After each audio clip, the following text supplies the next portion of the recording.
Jerry Garcia, the lead guy of the Grateful Dead, designed. Right. They had these ties that cost a lot of money.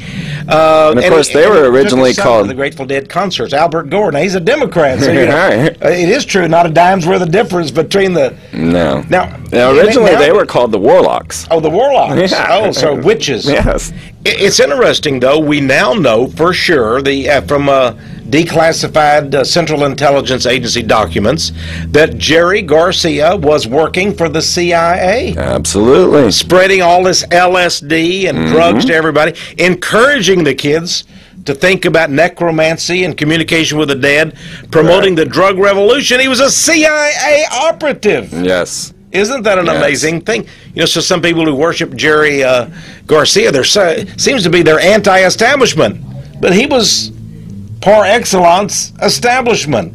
People hate to hear that. What a deceit we have in America today. It is so subtle, and it's all around us. It's like, the Brotherhood is the filter that the stars rise up through. So here we have Demi Moore. And, of course, she was a rising star. Yeah. And she just had a Kabbalistic wedding. Yeah, she is a Kabbalist. And she's married to Ashton Kutcher, a Jewish Kabbalist. Well, they had the Hollywood Oscars this week, and it was basically a Jewish festival. Right. And we're not talking about... It was. Yeah, it was. It's not... In fact, there's an article that I saw in Jerusalem Post that came out yesterday, and it said... They say we own Hollywood. We do. So what? As a Jerusalem Post, we own it now. We're finally willing to admit it. Well, how could they hide it? Well, they really can. The Jon Stewart, who emceed the awards, was Jewish. Right. Sandra Bullock, bless her heart, and I love her. She's Jewish. So we have a Jewish festival. They own Hollywood. They've always owned it. A man named Gabriel wrote a book some years ago, and Jews actually bought the book in great numbers. It was called An Empire of Their Own, How the Jews Took Over and Now Control Hollywood. Well, have a look at this clip. Play this clip, Shag. This is Madonna. The Material Girl. The Material Girl, and, because she was such a whore, and then represents the Madonna, right?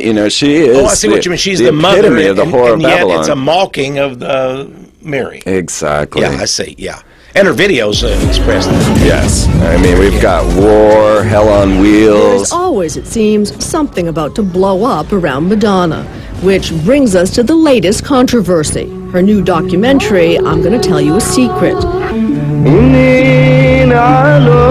Clearly, her belief in Kabbalah, the study of Jewish mysticism, has deeply affected her. Is the young woman who once so publicly rejected the Catholic faith of her childhood now Jewish? You attend Jewish services now. Well, that's what some people think. I don't attend Jewish services. Straighten us out. Well, I hear the Torah, but I'm not Jewish, and nor have I converted to Judaism. I think I'm connecting to something that predates religion. Okay, hold it there. The Jews who are not Jews, they openly admit they practice this Kabbalism. Hollywood's rife with it. But yet, we're all left out of the loop, what's going on, Well, first of all, you have to ask yourself, what is the Kabbalah, the Jewish Kabbalah? It's spelled about 3 ways, but whichever way it's spelled, it means the same thing. Now, if we look at the Kabbalah, it's a system of sorcery, witchcraft, and magic. And there are a number of Jews who are opposed to the Kabbalah. We need to know that first of all. Right. And yet there are even Orthodox Jewish rabbis, the Lubavitchers and others, who have embraced Kabbalah. But Kabbalah comes really, literally, all the way back from Babylon. Yes. And it was Babylonian magic of the worst kind. And it polluted the Jewish religion and faith. But today, there's not only the Talmud, which is the holy book of the Jews, but there's the Kabbalah. Now, there are many volumes. The Zohar is probably the most prominent. But what I want people to know, it is a combination of many occult disciplines, numerology, astrology, literally making the Hebrew alphabet into idols. So And colors. There's even colors Yes. that make it. If you notice, she was wearing red. That's the primary color of the Kabbalah and also of the Whore of Babylon, according to the book of Revelation, the Bible, Revelation 17. Wait, go back.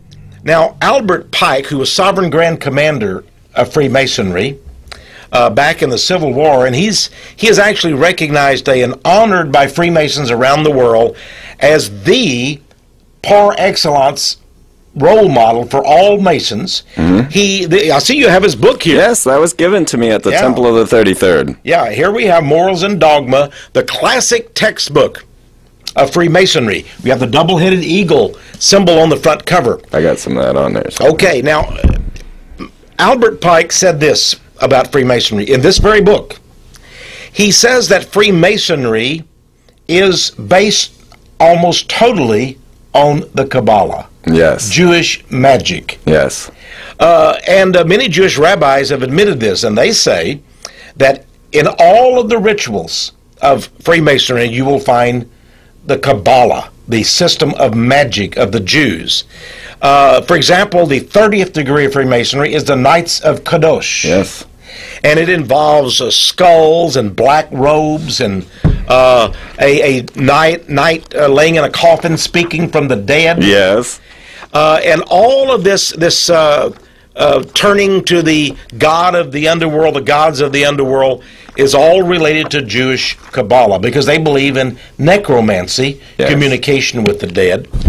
And they also believe that it is their goal as gods, once you become a Kabbalistic master, and they believe that in the last days, a Kabbalistic master will come upon the earth, and there will be a Jewish utopia, a new world order of the Jews, and all Gentiles who convert at least to Kabbalah. Now, they don't have to convert to Judaism. Right, as Madonna was saying. But they must go along with what are called the Noahide laws and be good Gentiles and go along with Kabbalah. And if they recognize that the Holy Spirit is the serpent, the great universal serpent, they actually believe the one swallowing his tail, the Ouroboros serpent, is the Holy Spirit. And by the way, that's also taught in the 32nd degree of Freemasonry, that is, the serpent is the Holy Spirit. And he is going to encircle the earth with his doctrine and bring forth this great Kabbalistic master. We would call him the Antichrist in Christianity, to be honest. So this is just a number of their doctrines. Now, Madonna may have got into it because she likes the magic. She thinks she can get miracles from it. Right. She can enhance her power. Well, she raised to the top. Yeah, she can be like a witch who can charm the world and bring enchantment. Yeah, she has raised to the top by worshiping, I think, nothing but Lucifer. Yes. And look at her. Oh, this is Brittany. Oh, Brittany. One picture there. She actually passed on the Madonna-ship to Brittany, and then Madonna became Esther. You know, I never had thought of that till you told me about that, Freeman. That kiss. The kiss. Because in all of the Kabbalistic secret society rituals, they are based on a foundation of tantra or sexual ritual. Yes. And that's the meaning, by the way, of the G in Freemasonry. You have the square and the compass, and they're mounted on each other. It's the male mounting the female, and they become as one. So here we see a beginning of the sexual act on TV. And notice also you have the wedding of white and black. Exactly, yes. Everything is done in a ritual here. It's an amazing thing. Notice that Madonna, facing the audience, she is to the left in terms of her orientation, not the audience's. Right. And Brittany is on the right. So you have the old, the evil, and now she is going to initiate the innocent newcomer into her role. I had this never is why I go to the next shot. Until you told me, and I began to see the significance of this. And then she comes out dressed as a bride. As a bride, yeah, she's the bride of Satan in a sense. Right. Absolutely incredible. Now, where did she come up from?